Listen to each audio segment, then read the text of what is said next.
Welcome to Dr. Pepper and Friends, where grit, grace, and wholehearted living come together. And now, here's Dr. Pepper. Hey, welcome friends, and this is Dr. Pepper and Friends, where grit and grace come together for wholehearted living. And we've been in this series on grief, and we've been privileged to hear from Will Chenault, one of our therapists here, just about where is God when it hurts. So if you haven't seen that episode, go back and catch that one. And last week, we had Pastor Eugene Bront from Fellowship Bible Church, who was able to share with such gentleness and kindness what happens to you when you die? Just another question that seems to be on everybody's mind during the holidays. So today is super practical. Those were kind of philosophical, but this one is so practical. Debbie Bellinghausen, my friend and colleague at the Pratt Clinic, also professor at Union University, social work, joins us, and she and I are going to have this conversation about what to do when you just kind of feel like the switch flips and everything can just kind of change on a dime in terms of the way that you're feeling, the way that you're thinking during the holidays when it comes to grief. And that grief is not limited to losing loved ones to death. There are other things that we grieve. So thank you so much, Debbie, for joining us. And I know you'll want to be in on this conversation. So welcome into Dr. Pepper and Friends. And my good friend, Debbie Bellinghausen, is with us. And she is Professor Debbie Bellinghausen. She is on the faculty at Union University, as well as blessing us with her presence here at the Pratt Clinic. But also a good friend for about 25 years at least. Let's not go there. It's been longer than that. Long Let's not talk about that. Yeah. So we're in the series on grieving, and knowing that we were coming into this and sitting by the Christmas tree is a unique thing for us. Yeah. You kind of had a moment this morning that sums up our topic, and our topic is you're not crazy, you're just grieving. So talk a little bit about just your experience this morning. Yeah. So as God would have it, He just gave me a very real personal experience, I guess, for the purpose of sharing this morning. So I was sitting in my living room around my Christmas tree with my coffee, and I was just taking it all in and really enjoying the moment.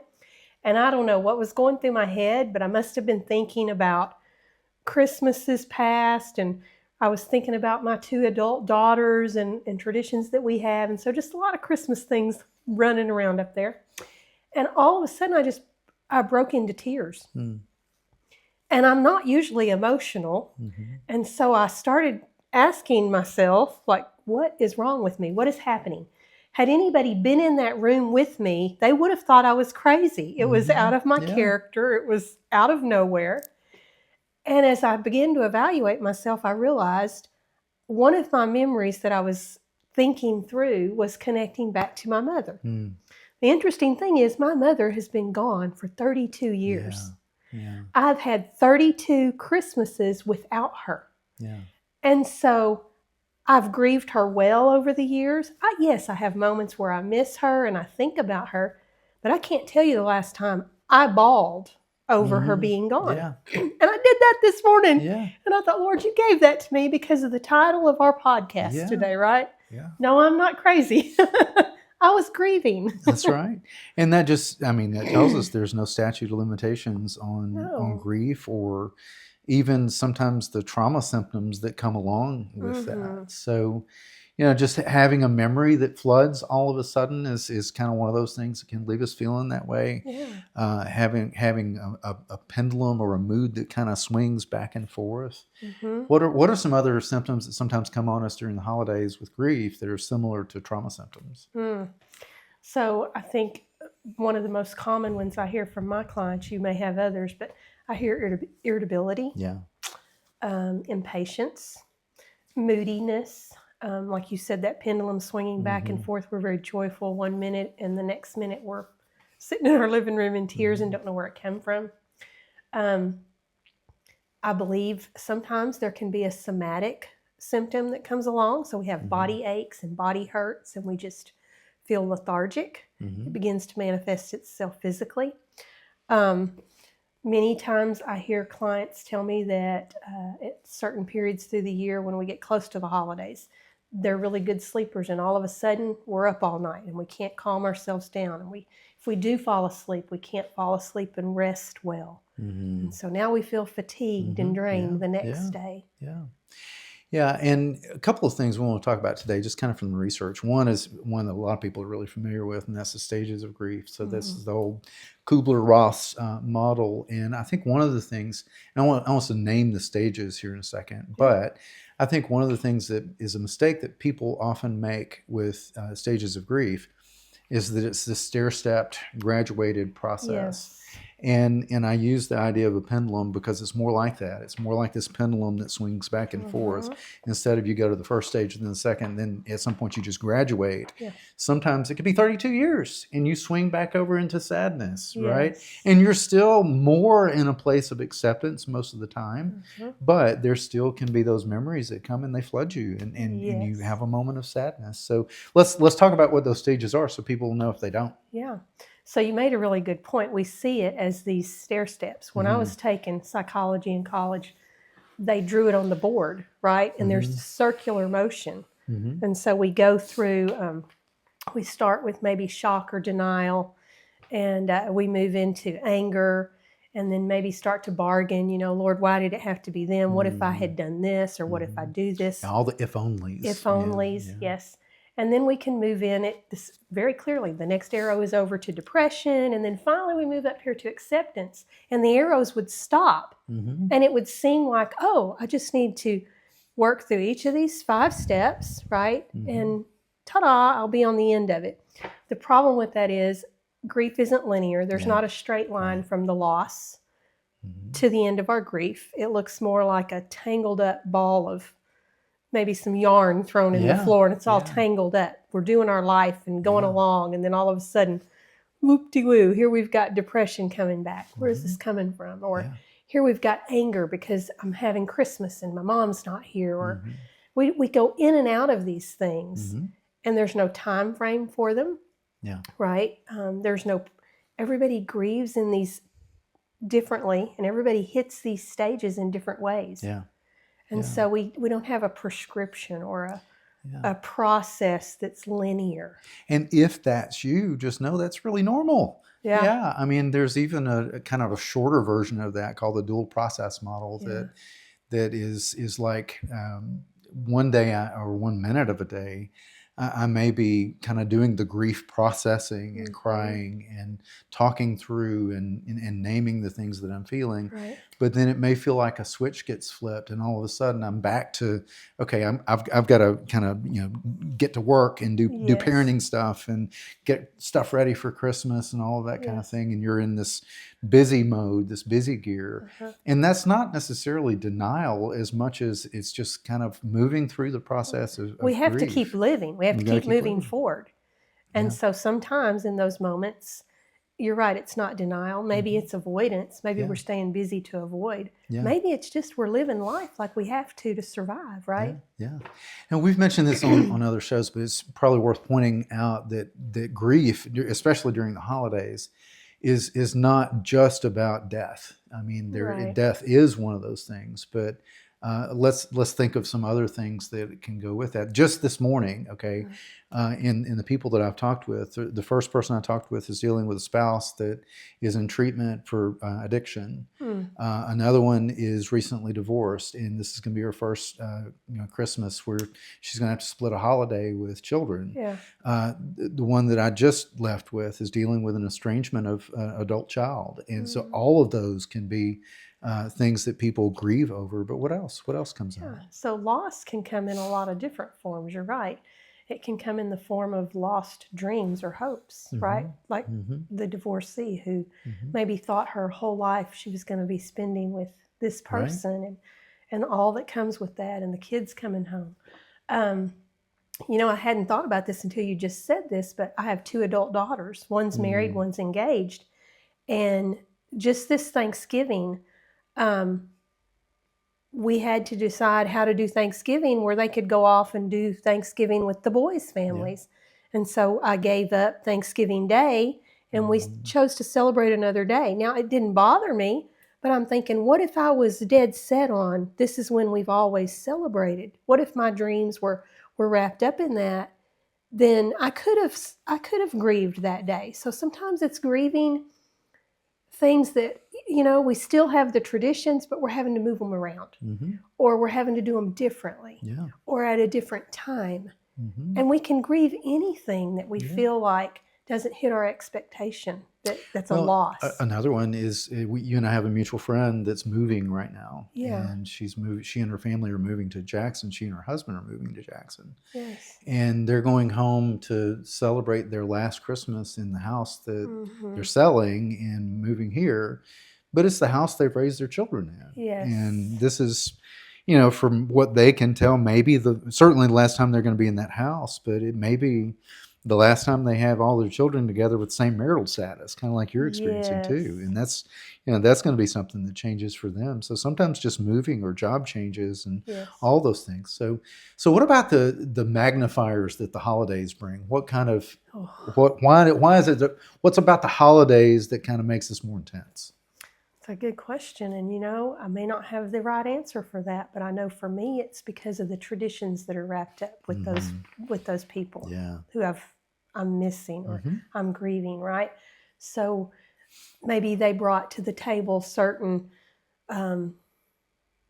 attributes or certain conversations that we would have that we don't no longer have. They bring a dynamic to the family that you can't replace. You can't conjure it up in someone else. Right. And so that dynamic is missing from your family. And you have to figure out how to move forward from that.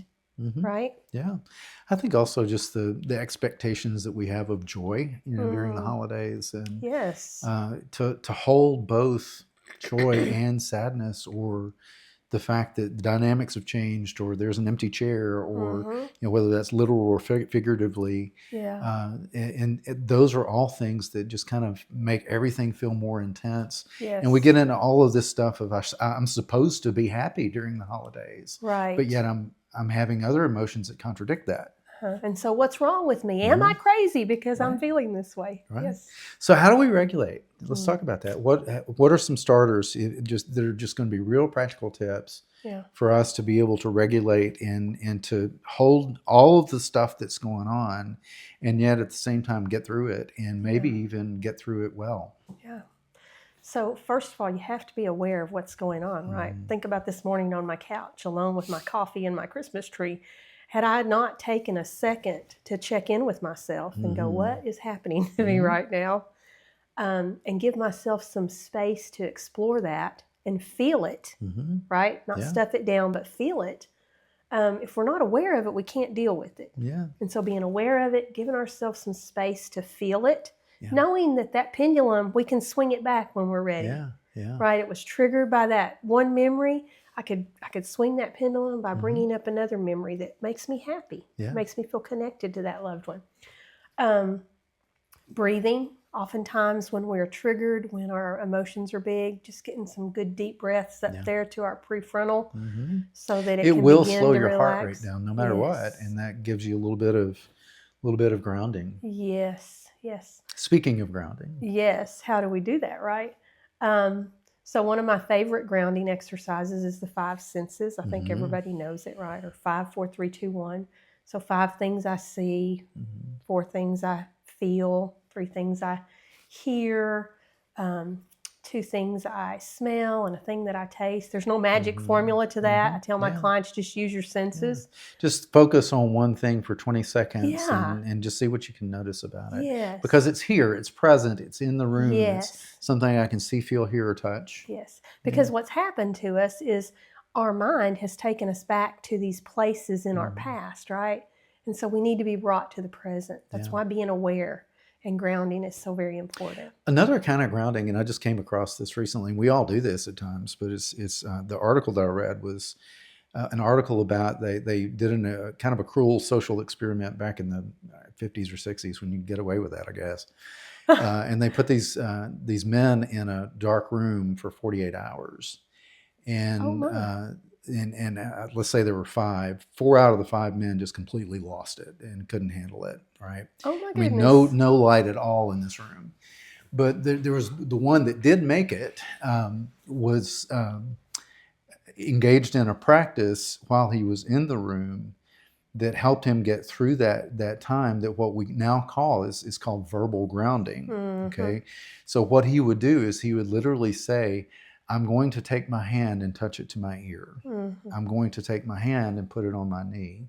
I'm going to open my mouth really wide. Whatever it was that he was doing, he would verbalize that as he was doing it, because he couldn't see anything else. There was nothing that he could see that was helping him to land his knee on his hand on his knee, other than his sense of touch. But verbal grounding is something that you might practice sometime just over the holidays. And it could be as simple as I'm going to put this ornament on the tree. I'm going to feel the bristles, of the limbs of the tree, but actually saying those things out loud, and review it on your Ring camera later on if you want to just kind of see how that goes. And then remind yourself, you're not crazy, you're right, grieving. Right. So you're not crazy. You're just grieving. It's just part, and you're coping with that grief in some ways. What else? What are some other pro tips that we might have? Yeah. So one of my favorite things to do is, because you can't change the past, you can't rewrite the story, you've lost whoever it is, or the tradition, or whatever it is that you're grieving, right? Is to find ways to honor that person. So for me, I have a set of Christmas dishes that my mother gave me. It was the last Christmas gift she ever gave me. And so we eat Christmas dinner off of those dishes. Yeah. And it is a way that I can feel connected to my mother. And I feel like she is being honored, and her presence is with us. And I can talk to my kids about, these came from Grandma Ned, and we use them because of this. And so just finding a way to honor your loved one. And it doesn't have to be tangible in the way that the dishes are. It could simply be giving yourself space to talk about those fun things. The funny moments, or what they brought. Let's go around the table and share one funny moment about Grandpa. Or lighting a candle in honor of them, or having literally a place setting. An empty place. I know of a couple of families that have had a stocking that they've had, on the chimney, and allowing people to write some kind of note, whether it was a fun memory or it was something they would want to say to that loved one, that was hung by the chimney with care. That is a really neat tradition. Way to honor your parents. I think another pro tip is just to be able to give yourself permission to find balance between not isolating but not saying yes to every social event that comes along. Because anticipation of some of those things, and the things that we realize that go through our minds is, these people are all thinking about me, and they're going to be awkward and clumsy around me. But the truth is, I'm going to feel awkward and clumsy around them. And they're probably not thinking about me at all. Okay. But there's that dread, there's that sense of anticipation that I have, not only of social events, but the holiday itself sometimes. But, give yourself permission to leave early, to skip certain events that you need to change up some of the traditions that may be happening. But at the same time, don't isolate. Don't say no to everything, and don't leave early for everything. Don't be completely absent. But it comes back to us being aware, right? We need to be aware of what our capacity is. And ask for the space that may be needed in that. And it's okay. We're not meant to handle every stinking thing that comes along, right? Yeah. So what about the shoulds that we give ourselves? I should what? I should be happy. Look at all I have in life. Look at all that we have to celebrate. I should be doing better. It's been 32 years.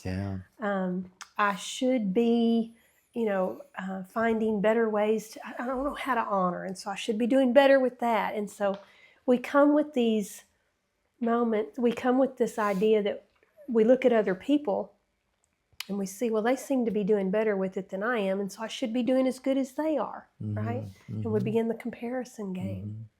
Or I should be as happy as those people seem to be on Facebook. Yes. Right. So to say, maybe for everybody's sake, next time you're having one of those tearful moments, get your camera out and take the tearful moment. Next time I'm crying in my living room. let's just be real here. Can we be real? Yes. Last thing, and I think this is just really important, is give yourself the grace to be able to receive support from other people, right? Because the truth is, I'm not okay and you're not okay, and that's okay. Right. Right. And we weren't meant to do this alone. Mhm. That's part of why grief is such a big thing, right? Yeah. Because we were meant to do life with this person Mhm. and they're no longer here. Yeah.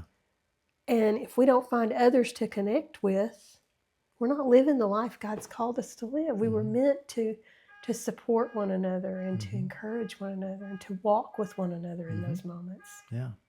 Yeah, absolutely. And so, Debbie, thank you so much for being with us. And Merry Christmas to you and to your lovely family. And next week we'll have Jenny Haywood with us, talking about how children grieve differently. So, thank you a lot. Well, thank you for having me, and Merry Christmas to you. Again, Debbie Bellinghausen, thank you so much for joining us. And I hope this is practical. I hope this is something you can take and use. I think one of the things that is going to happen is you're going to find yourself in one of those moments, kind of like Debbie was describing, where everything is just perfectly fine. And then this memory comes back, and then the tears come, and or there's other emotions that start firing off that you have in place. So use some of the tips that we gave today just to be able to regulate and to kind of not necessarily pull yourself together, but just to kind of make peace with yourself during these times, because the emotions that you feel are real and also very important. So if you have not subscribed to our YouTube channel, please do that. That lets us know how many people are out there and listening. Follow us on Instagram. That's another good way to let us know how many are out there and tuning in to this. And coming up next is going to be Jenny Haywood, a therapist, who is going to talk about how kids grieve differently. And we're going to have that conversation in next week's episode of Dr. Pepper and Friends.